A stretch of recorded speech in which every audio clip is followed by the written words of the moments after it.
This might be the most boring video you watch today because what I'm going to share with you is reasonable, balanced, and commonsensical. Something in today's polarized world is a bit radical, especially when it comes to how we educate our kids. Today we're diving into the debate around public education versus school choice. First I'll share one side, then the other, then the middle ground. Let's get started.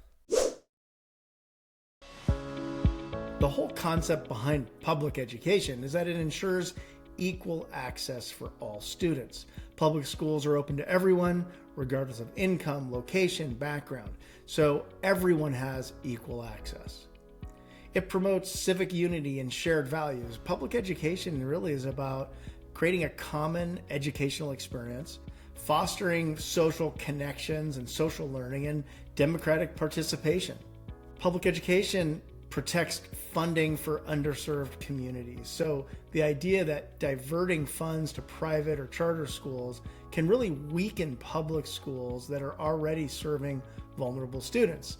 And underserved students who may be low income may not have the same opportunities to travel to, get to, and participate in private or charter schools. They'll be left within public schools that have decreased funding.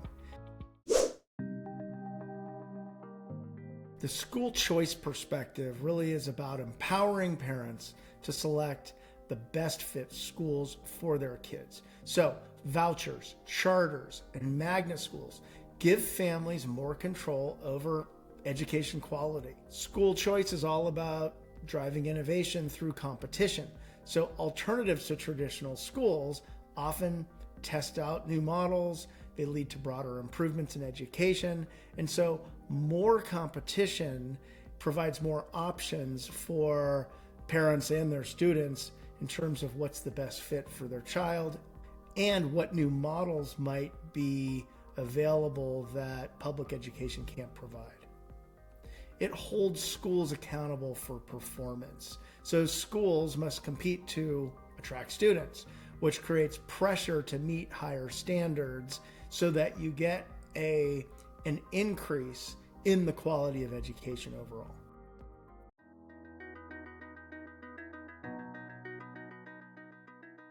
The middle ground perspective recognizes the importance of expanding choice, but within the public system. So how do you grow magnet and charter schools while ensuring equitable admissions and oversight so that everyone has the same ability to choose those schools, whether you're low income or higher income? You can get there and you can participate and you can afford it.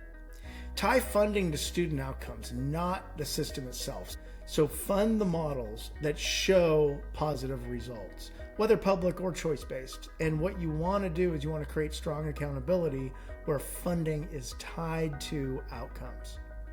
Protect baseline funding for public schools. So ensure that school choice doesn't undermine the core public system's ability to serve all kids. A number of kids will continue going to public schools. You don't want to degrade the education system by pulling away funding or pulling away quality teachers. So you want to make sure that whatever happens through creating more choice doesn't create a problem with inequity in terms of the quality of the schools between what exists as public versus other alternatives. Finding the middle ground isn't about being neutral. It's about being bold enough to bridge divides, curious enough to understand other people and perspectives, and creative enough to build real, innovative solutions. Follow me for more ways to think differently, find the middle ground, and create a smarter future.